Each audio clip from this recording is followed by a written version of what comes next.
Holy shit. That was quite the bloodbath.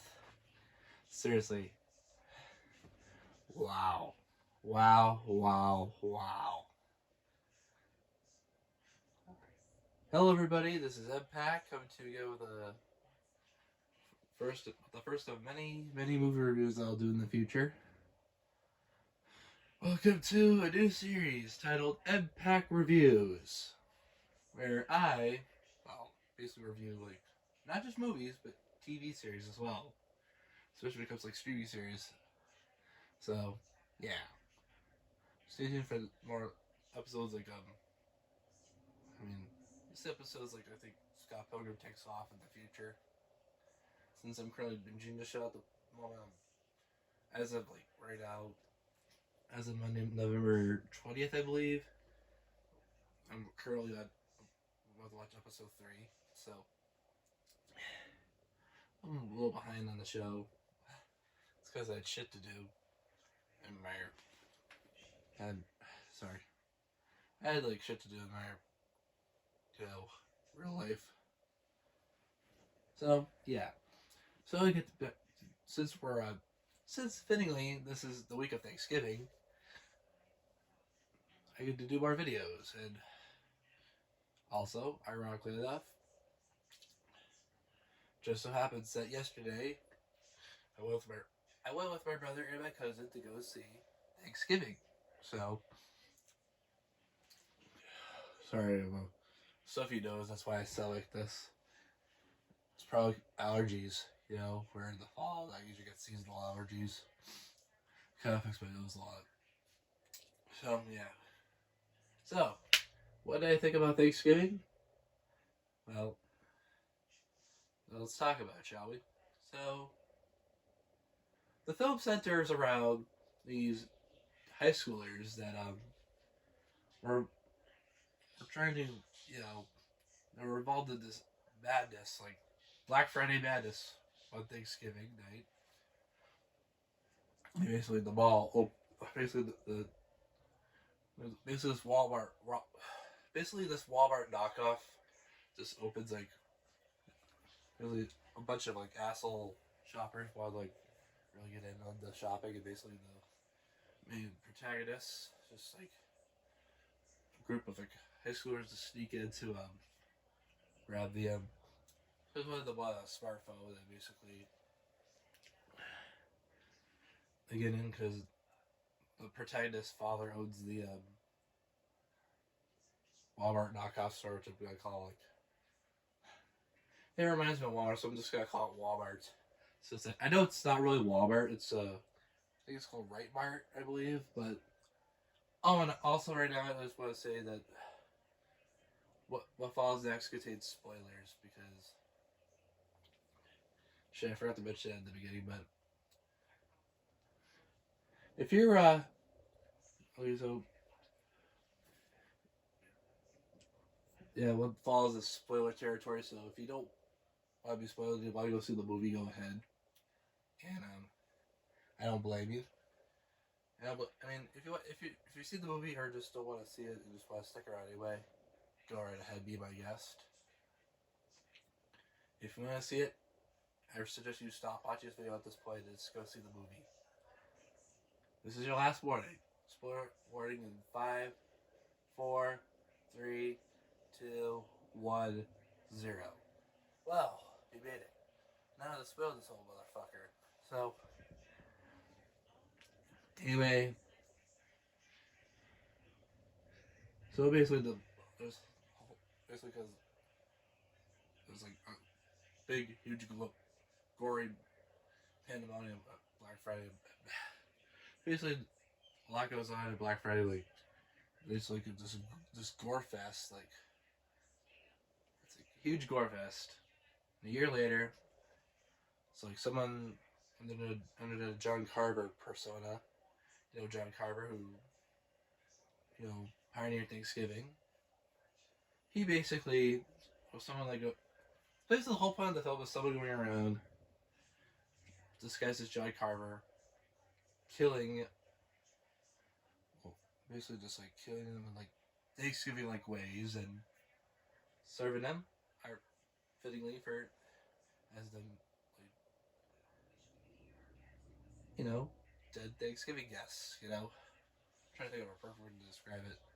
So, yeah, not everybody makes it out alive. Spoilers.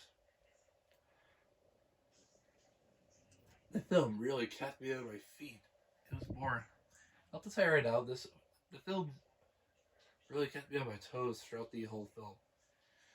Like I didn't need to go to the bathroom during it, although my brother and my cousin had to at one point in a couple parts of the movie, but I stuck around throughout the whole thing. And, well, holy mother of God, this was very intriguing. This was very, very interesting.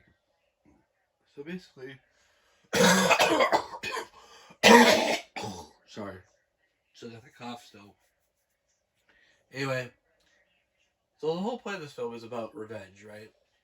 And basically, let's just take Saw and center around a specific holiday, which being the titular Thanksgiving. And, you know, it reminds me of Saw because the whole point of the film, once again, spoilers, is about someone getting revenge on the teens, I mean, the high schoolers, for, you know, like, taking the life of a loving one. And spoilers, it turns out that the John Carver killer, which I'm gonna call the John Carver killer since he's literally dressed as John Carver. You know, those masks they give out at.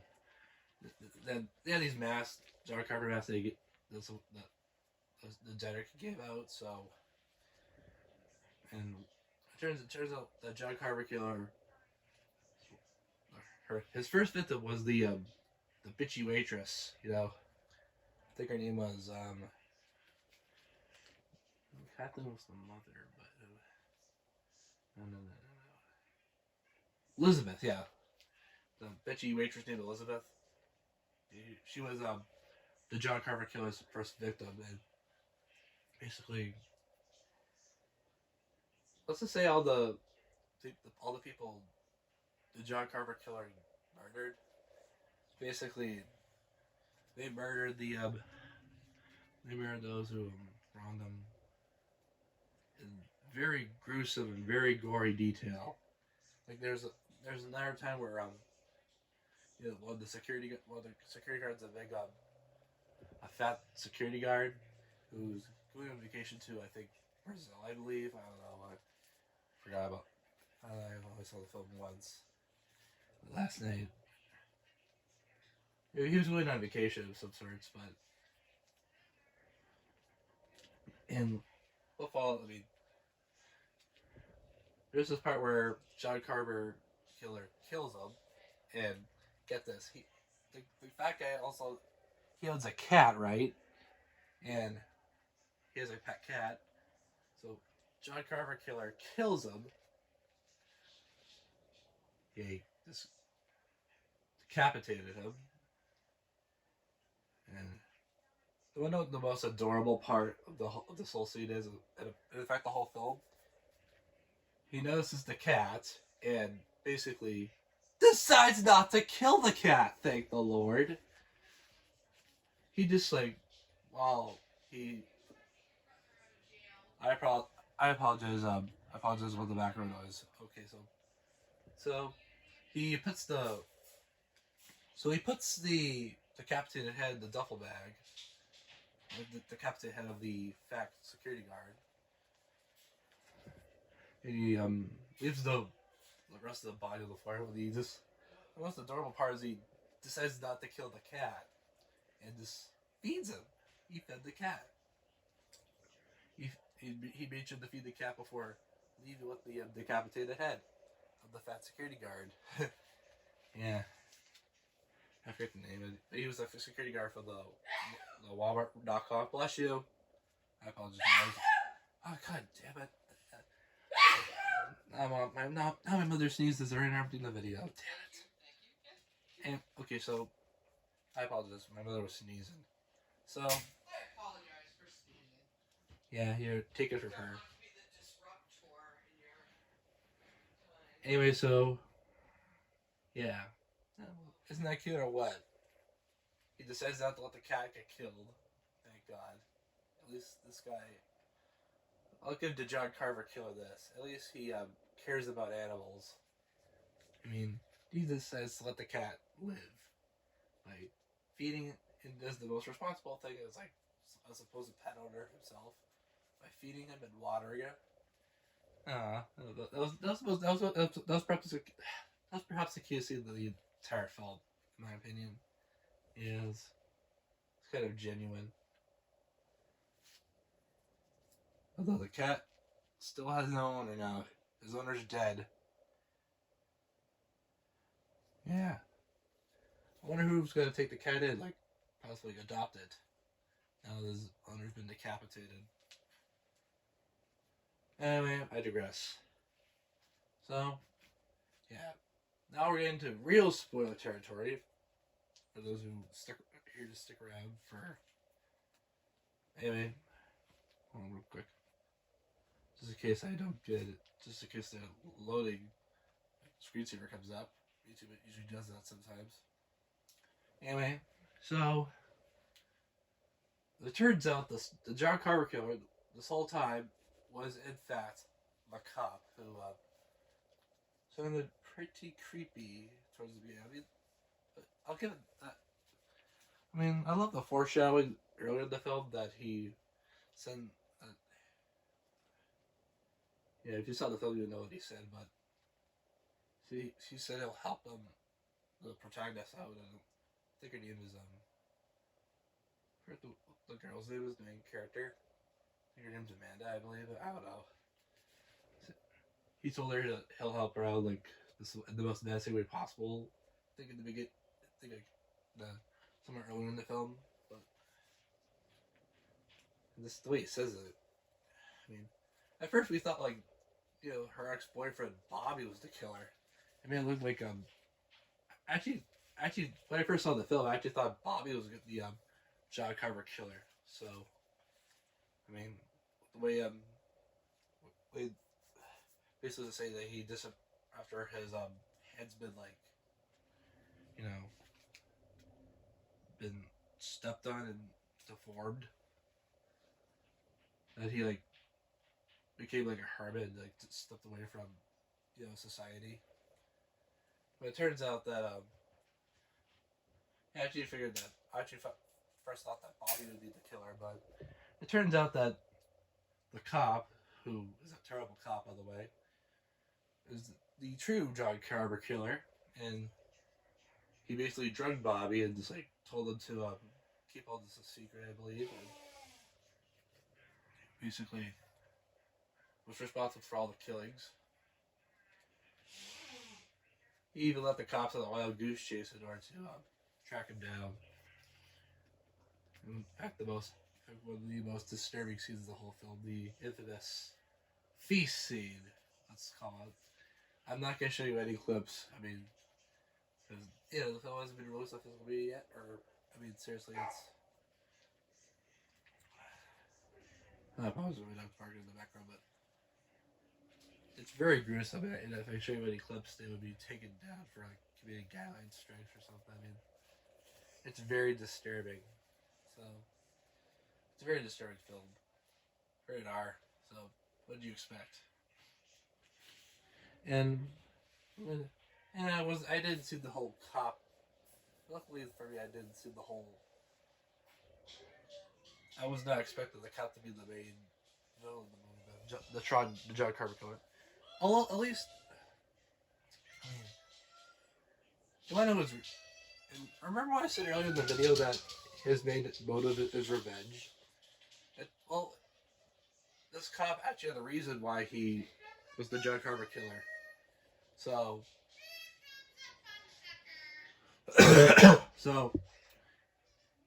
similar to John Kramer in Saw, I gotta bring up Saw at this point. His wife got killed. I mean, literally, it turns out his wife, she got run over by a shopping cart. A piece of her hair got run over by a shopping cart, and this would just try to keep pushing the cart. This one of the customers keep pushing the cart and just like ripping a piece of her scalp off in the process. Seriously, it's that piece of hair stuck to the wheel, one of the wheels of the shopping cart, ripped a piece of her scalp off and killing her in the process. Yeah, so basically she's also been trampled on as well, which also ended up killing her unborn baby, by the way. Yeah, there's abortion undertones in this film. There's some abortion overtones in the film for those who are sensitive to that topic. So basically, his wife died and his unborn baby was aborted. So yeah, that's the reason why he set up for revenge. All because of the Black Friday madness from last year. So yeah, it's all because of the Black Friday madness from last year. I love how it's been foreshadowed in the film. So props to the producers and writers of Thanksgiving for that. So yeah, like I said, the film really kept me on my toes. Really invested me. First time this ever happened, man. I can't believe I'm actually just in a horror movie. I mean, it really seemed genuine to actually be frightened from it. You know, the jump scares, like, oh my god, my mother's really interrupting the video with her blabber. I really apologize. You just have to like ignore that. So basically, yeah. Wow, this was quite a gore fest. I'd tell you what. Remember, my parent was also looking forward to this movie since it's produced and directed by Elon Roth. Not Elon Roth, damn it. I keep forgetting Elon Musk, but it's Eli Roth. There, I mispronounced the name. I'm really sorry, but yeah, Eli Roth, the same guy who made History of Horror, made Thanksgiving. So yeah, he really pulled it off very well, and yeah, it's a very impressive. It's actually genuine to actually be like invested in a horror movie for once, like for the first time in like a while. So yeah, I give Thanksgiving like 10 out of 10. Seriously, it's probably my favorite horror movie of the year. I mean, it's really, really, really.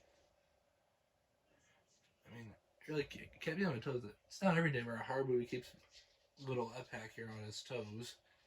Yeah, I know.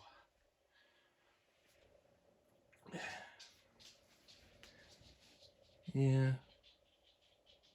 So I got nothing with the top out. So basically, yeah, good film. No good film. Anyway, yeah. So that's gonna do it for the review of Thanksgiving, the first ever Epac review, which we talked about Thanksgiving 2023.